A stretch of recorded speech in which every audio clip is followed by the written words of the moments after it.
Dear Max FM. Dear Max FM with DJ Chili. Dear Max FM. Isang araw, nakiusap ako sa isa kong kapatid na samahan ako para kumausap sa mga magulang ni Inday. At nang mapag-usapan ang araw ng pamanhikan. At ayon, napag-usapan naming May 18, last 2019 lang. 1 week bago ang pamanhikan ay naghanda na ako ng mga kagamitan. Nanghiram ng 2 drums para makapag-igib at mapag-imbakan ko ng tubig. Mahirap at matirik ang pagpinagkukukunan ng tubig sa lugar nila. Kaya mano-mano ko itong ginawa. Hindi ako nagpatulong sa mga kapatid o mga kamag-anak ko.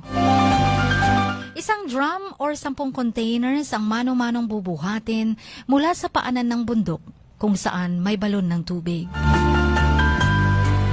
Hindi ko makalimutan na 5 beses pa lang akong pabalik-balik nag-igib, inilagnat na ako. Sabi ko, pagpapatuloy ko na kinabukasan. Ngunit salamat na lamang at umulan noon ng malakas. Kaya nakapag-imbak ako ng tubig para sa panghugas at pangluto. Nanghiram din ako ng palakol para sa paghahanda ng panggatong. Ngunit naputol ang handle ng palakol na hiniram ko sa kanilang kapitbahay. Kaya dali-dali kong pinaayos sa nagpapanday at pinalitan ng bakal ang handle. Maging ang daan ay inihanda ko para makaakyat ang sasakyan na magdadala ng mga kagamitan.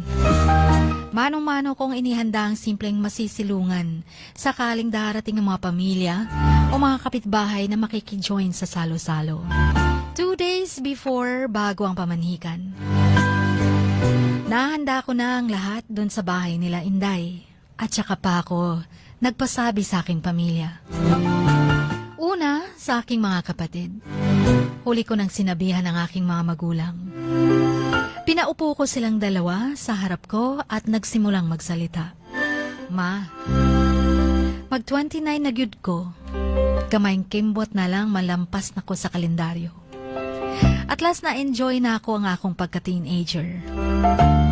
Dili na tingali mo masuko nga musulod na kog minyo, kay sukad wala man ko nagpabadlong ninyo. Masamahan niyo ako be ni Papa sa susunod na araw. Mama, manhikan kay Inday. Nagulat si Mama at napatayo. Bakit ang bilis nak? Paano yung handa? Ni Baboy na kay wala pa tayong pambili.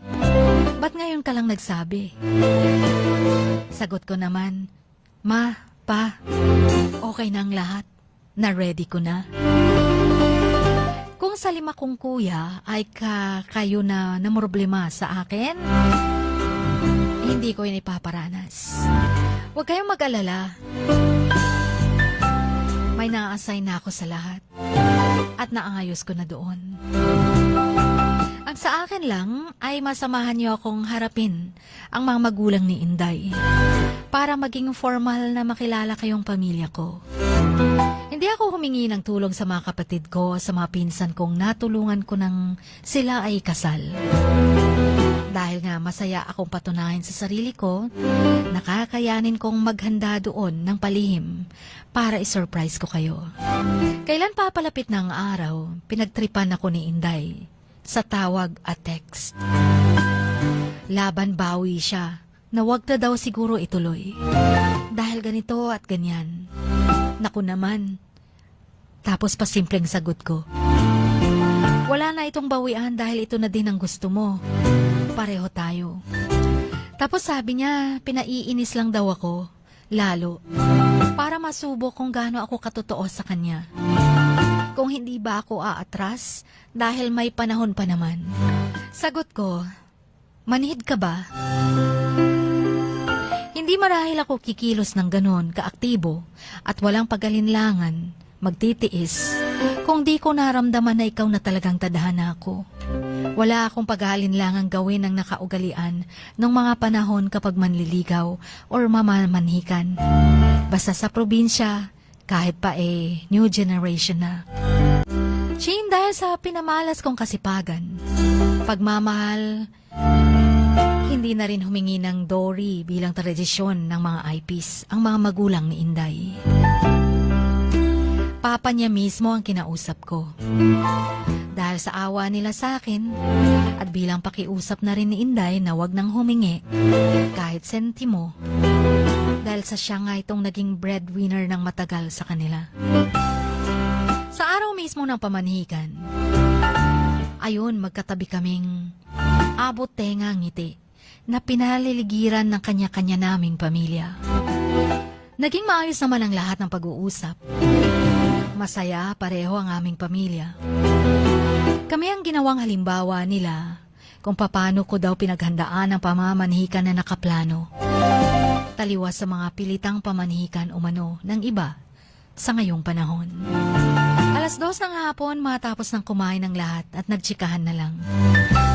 Bigla ba namang nagsiliparan ng mga gamit dahil sa lakas ng ihip ng hangin. Na tila nagbabadya na kami ay magligpit at uuwi na. Wala namang nasaktan.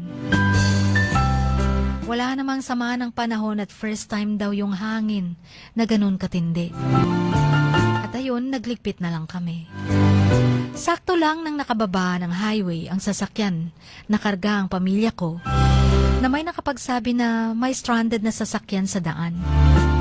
Na maswerte na nauna kami ng konti na nakababa doon. Dahil kung hindi sana makakadaan ang sinakyan namin. Jean, sa 5 taon na nitong May 18, fresh pa rin sa isipan ko. Kahit pa kami ay ganap na ring mag-asawa, mula nang kami ay kinasal last December 2019. Sakto lang dahil sa pag-2020 noon, nagsimula ang pandemya. At may mga protocols na sinusunod. Na-realize ko na yun na talagang takdang oras. Dahil kung na-extend pa ng year 2020, hindi ko na alam kung anong mangyayari. Alam niyo mga kamaks, ang pagdating ni Inday sa buhay ko sa isang iglap, 5 months lang nang naging kami. At ayun, umabot agad sa pamamanhikan. Kailan nakaigib ako ng 5 containers na sakto pang inom at pangluto. Biglang back up ng ulan saan malaking tulong yon para makaimbak na sapat na tubig. Dahil mahirap ang source ng igibang tubig. Pagsibak at pagimbak na malalaki at mabibigat na kahoy. Ang mga paraan at mga ideyang panunuyo ko sa mga magulang ni Inday. At sa kanyang iba ding mga kapatid. Yun mismong mga gagamitin, ihahanda, paano ko mapadaling gawin within 1 week. Yung kakaibang ihip at lakas ng hangin, mga nakiambag kahit di ko man sila hihingian ng tulong. Lahat ng yon kung bakit naging successful ang pamamanhikan. Dahil alam ko galing lahat yon sa tulong ng Panginoon. Wala ngang imposible pag siya ang kasama. Salamat na lang at may naitabi akong pera sa edad na 20. Di man gaano kalaki, ngunit naging sapat po yun. Kahit sa simpleng handaan. Ngunit ramdam ko ang blessings. Proud po ang pamilya namin pareho. Ulitin man ang panahon, masasabi pa rin namin ni Inday na pipiliin pa rin namin pareho ang bawat isa. Kahit pa man sa kahirapan at mga pagsubok. Patuloy naming hinaharap ang pangako sa altar na kamatayan or kamatayan lamang ang makakapaghiwalay. Alam niyo ba na kailan kami ay ganap na mag-asawa na? After 3 years doon niya pa inamin na gawa-gawa lang daw yung gabi na ako ay nais kausapin ng mga magulang niya. Kung ano ba ang balak ko sa kanya. Gaya ng nabanggit ko sa simula.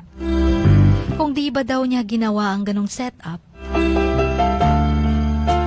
ipagyayabang niyang marahil na ako daw ngayon ay single pa. Ewan ko lang. Sagot ko rin. Jean, hanggang dito na lamang muna ang kwento ko. Pasensya na sa haba at kung nabitin ko kayo. Salamat sa pakikinig sa karanasan ko. Ano man ang mga kaganapang nangyari nung kami na may naghanda ng requirements sa kasal, next chapter ulit yon. Depende kung nanaisin ng ating mga kamaks. Char. P.S. Next time ko na rin i-reveal kung sino ako. Basta kilala mo na ako matagal na. At sa ngayon, secret na muna. Hanggang dito na lamang. Ang inyong kamaks, Gemini Man.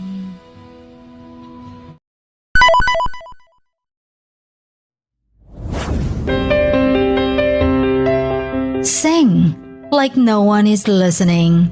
Love like you've never been hurt. Dance like nobody is watching. And live like it is heaven on earth. Dear Max FM. Dear Max FM with DJ Chini. Samahan si DJ Chini tuwing 1:00 hanggang 3:00 ng hapon, Lunes hanggang Biyernes sa Dear Max FM. Dear Max FM with DJ Chini. Ipadala na ang sarili niyong kwento, matuto ng leksyon at gawin itong inspirasyon. Dear Max FM with DJ Chini.